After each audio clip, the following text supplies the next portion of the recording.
Hi everybody, we're at a new phase in our life, it's a new dawn, and we're about to actually be moving on from Sylva where we came 2 years ago. It's 2 years ago since Gabriel and I met here and talked over what we wanted to do, and we've accomplished a lot over the last couple of years. So I want to hand you over to Gabriel and let him introduce some of the things that have taken place here at Sylva. Thanks, Paul. Well, it's been a busy couple of years, hasn't it? And it's mixed has, emotions yeah. Today that you're moving on, but I know we'll keep in touch, and there's lots that we want to do together still. So yeah, let's go and take a look at what we've been up to in the last 2 years. Yeah. Come on, please.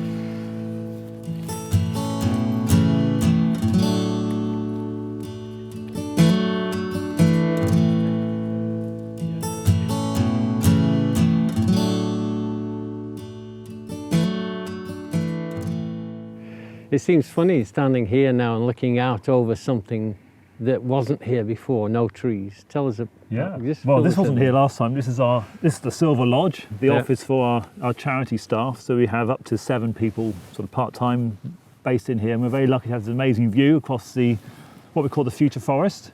So your team has sponsored a few plots in here. We've actually got 250 families and corporates and others sponsoring and becoming our friends, the 7,000 trees out here. You know, on our right we've got the community orchard and a little apiary business producing honey. And then in front of us we've got the wildflower meadow, which is now quite well established. And also we have the tree charter sculpture there. And you'll be talking to Simon, I'm sure, about the work he's been doing with that project. And our forest education area, we have local school children, 700 involved in coming and learning about trees and getting back in connection with nature. And then finally on the left, our latest development on the site has been to convert a small building. It was a pigsty, and that's housing another furniture business. And just through the trees you can see the forestry yard and a new building that we had a grant for that's housing a mobile sawmill. So that's another business that works as a contractor through local woodlands all the way through Oxfordshire, bringing local timber into the site, managing the forests locally better, and obviously procuring local timber and supporting local jobs. That's really remarkable when you see the symbiosis that's taken place between the trees and then bringing it through to a product that ends up with craftsmen and craftswomen working together in different areas. You've provided that hosting environment and even hosted us for the last couple of years. Well, which it's been great to have you here. It's been wonderful, really. We've enjoyed it, and I'm glad we've been able to do this together, and hopefully we'll be moving into other things in the future. Yeah, I hope so. Exciting times for us both. Yeah.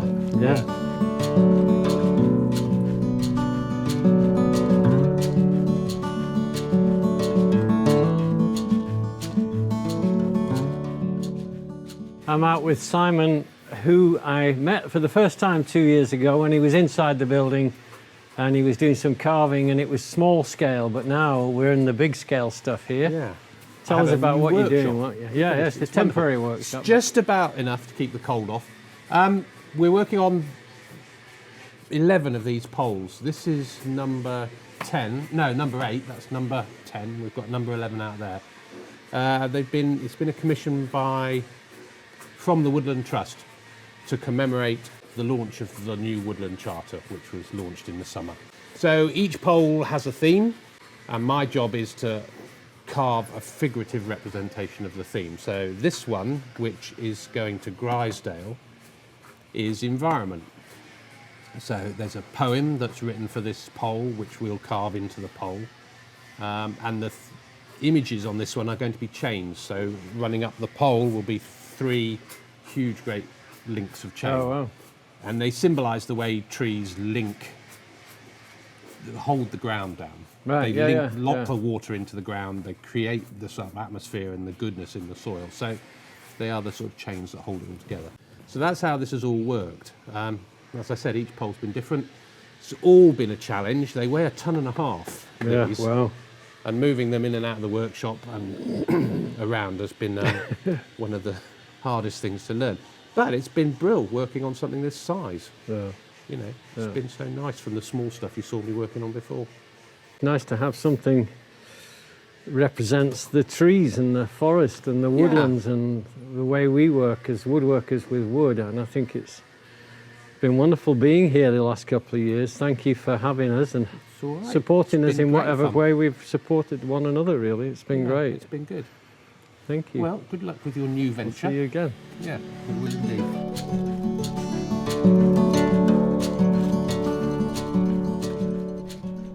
I just wanted to walk you through an area that's outside my workshop, which is where we have the hot benches.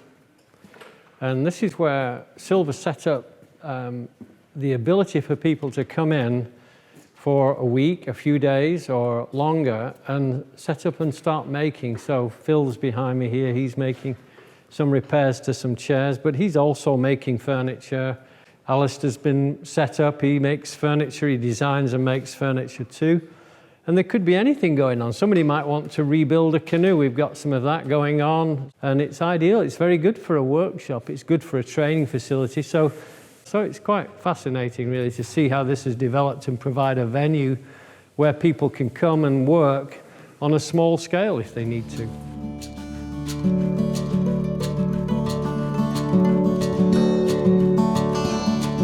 I'm here with Mary. We've become friends over the last couple of years, and when we first met 2 years ago, we didn't know one another, but Mary has had a pretty progressive way forward since she's been here at Sylva, haven't you? You're going to tell us about it, what's happening in your life? Yeah, certainly. So I think when we spoke 2 years ago, I hadn't long been in this unit, and I was starting on commission work, and I was just experiencing a kind of influx of the benefits of being in a collective space with other tenants. What's happened for me is that I've been introduced to lots of local people who've been interested in learning, and I've started teaching, Yeah. and that's been wonderful. There's also been a bit of a community around Mary's Chairs where there's lots of people collectively who want to be involved in a more creative, but also building friendships. So the workshop has become a little bit of a hub for people coming together. And I also have set up some sewing classes. And for the past year, I've been running workshops at another venue. And the development for me will be the pulling together of all those aspects. So, and that kind of feeds in a little bit to your development as well. Yeah, because we're moving out of our place, our space in here at Sylva, because we need somewhere bigger and we need somewhere with different sound considerations and everything. So Mary's actually going to take our space. Is I that will, right? that's right. So I will She's be... sorry to see us go, but she's mixed feelings. It's a fabulous opportunity for me because it will enable me to grow. It'll enable me to run all the different aspects of Mary's Chairs under one roof. I will be embarking on a new community venture where there will be an open workshop that people can drop in. So again, trying to foster friendships around creativity, which is where my kind of heart lies. So it's exciting. 2018, I hope is going to be... I tell you, it's been a privilege watching your success. I'm so glad to have been a part of it in the brief way we have. Thank you. Thank you.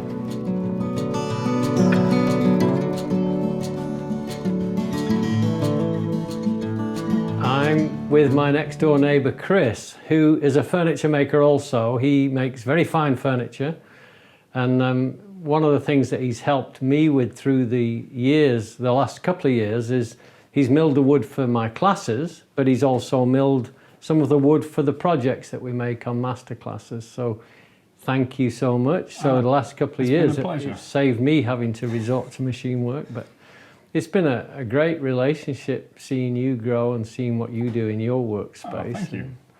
Watching you build wardrobes or whatever cabinets you come up with. Yeah, it's been a lot of fun. How has the last couple of years been for you? Yeah, good. Having the open space out there means that I can do bigger and bigger projects and build the whole lot up inside a workshop, then take it down. So I know it will work and go together by the time I get it to the client. Slowly improving the machinery and the techniques in here has been a very satisfying process. Yeah, it's been a great 2 years getting to know you and seeing you grow and seeing everything you do and seeing what you're responsible for and how you've changed things. So thank you. I hope we'll stay together and always be in touch with one another in the me next too. few years. Yeah, great. Excellent. Thank you. See you again.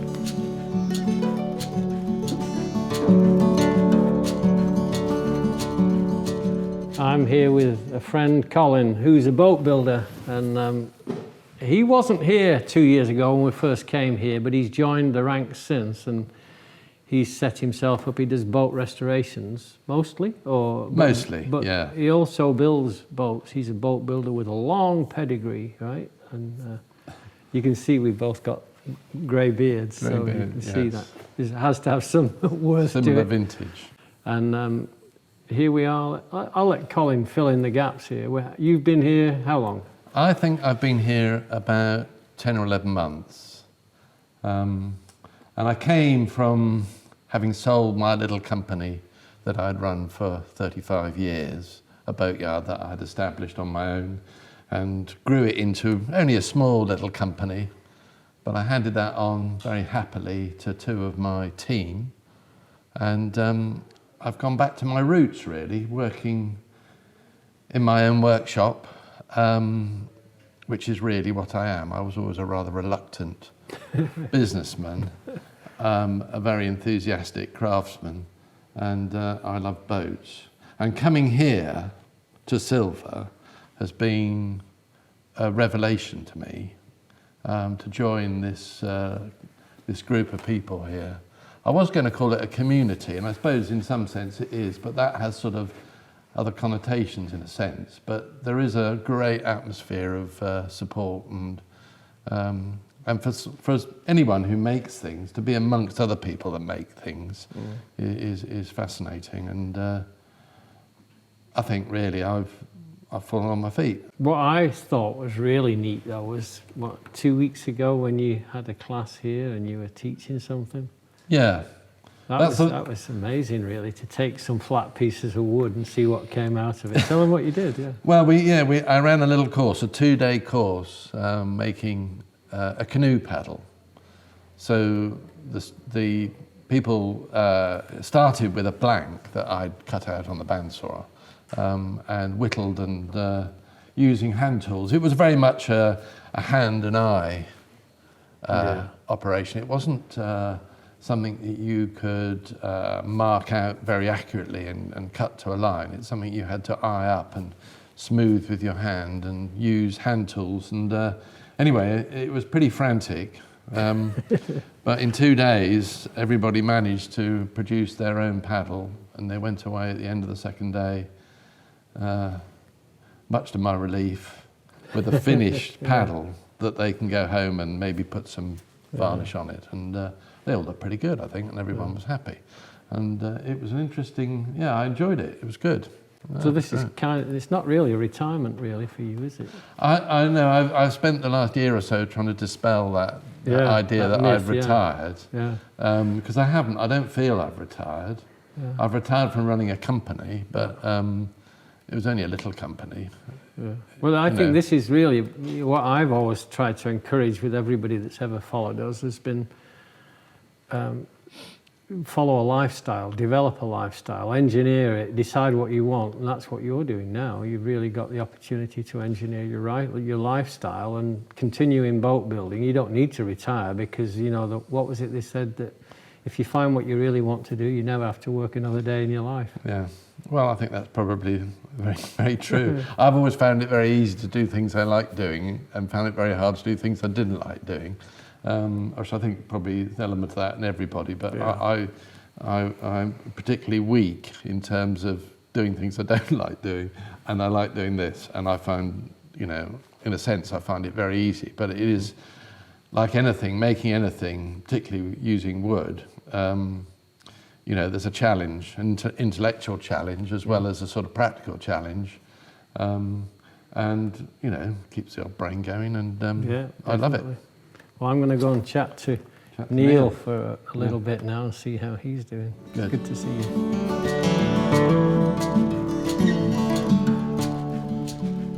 Neil, wow, 2 years has passed. It's really gone pretty fast. I can't believe it has. But whenever I come in here, I always see the different things that you work on, things that I never really have worked on, the freeform stuff that you do. But I'm always impressed at the end of it when I see the stainless steel and the brass and the bronze all come together. And this table is going to be pretty stunning. Yeah, this is basically, it was an ironwood sleeper, so, which is, you know, there's a lot of character in there. And what I've done is I've basically encased the whole thing in resin, so if, you know, you could have lighting up here. I mean, that's not the finished stages. I've still got to do the final polish. Yeah, it's very nice though. Yeah. This is going to be beautiful in the right light and everything. Yeah, I was thinking of getting a bit of uplighting underneath it, so then, you know, shine through the gaps. Because when you look at it from here, it just looks like a black table, and you wouldn't really notice that it's wood. But yeah, what has impressed me over the last couple of years is that nothing stopped you.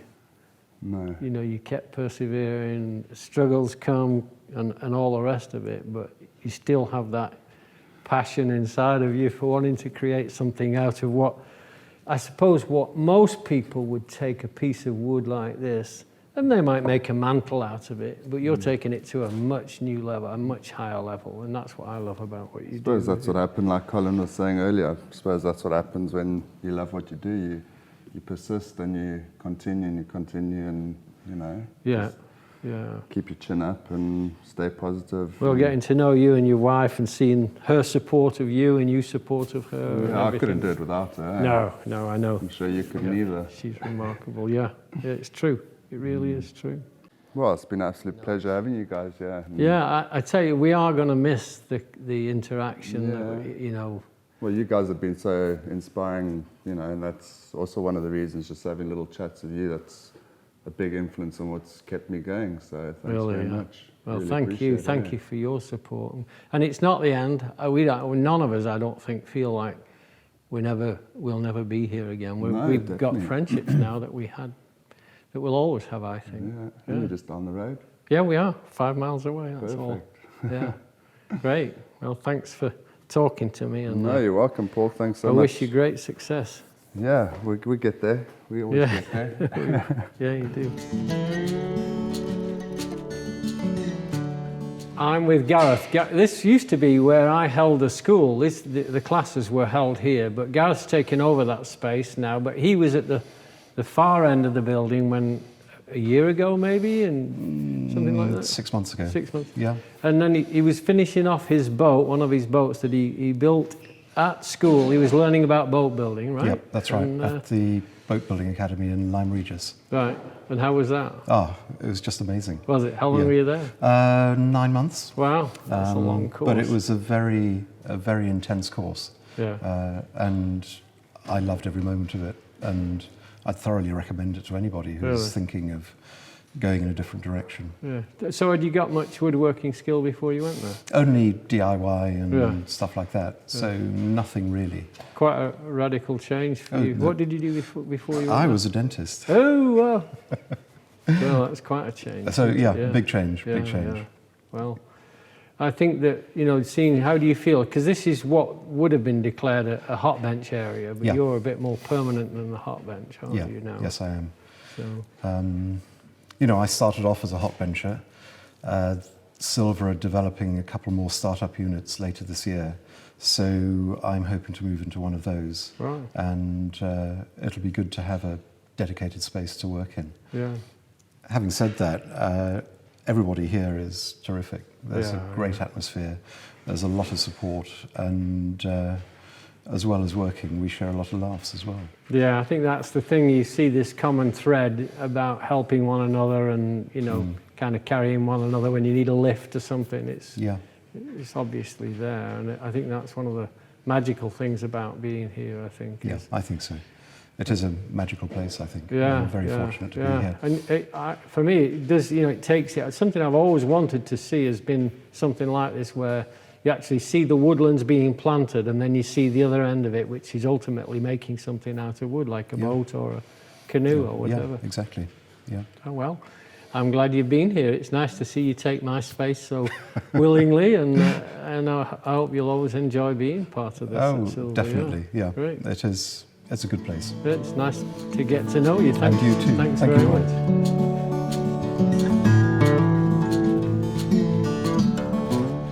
I'm with my friend Rhodus, and he and I have kind of had many a conversation over a few boards like these pieces of oak in front of me as we've grown to get to know each other over the last couple of years. But when we first came here, Rhodas greeted me and was always friendly and always affable and always easy to get along with. And you know, I just want to introduce him because he's seen us come, he's seen us grow, and now he's seeing us go, which is always a little bit of sadness. But there again, he knows that we're progressing, and I know he's progressing, and we've become friends. And you know, as you move on from situations like this, you always seem to keep those links with people. So yep. I just want to ask you what you're working on really and where you are.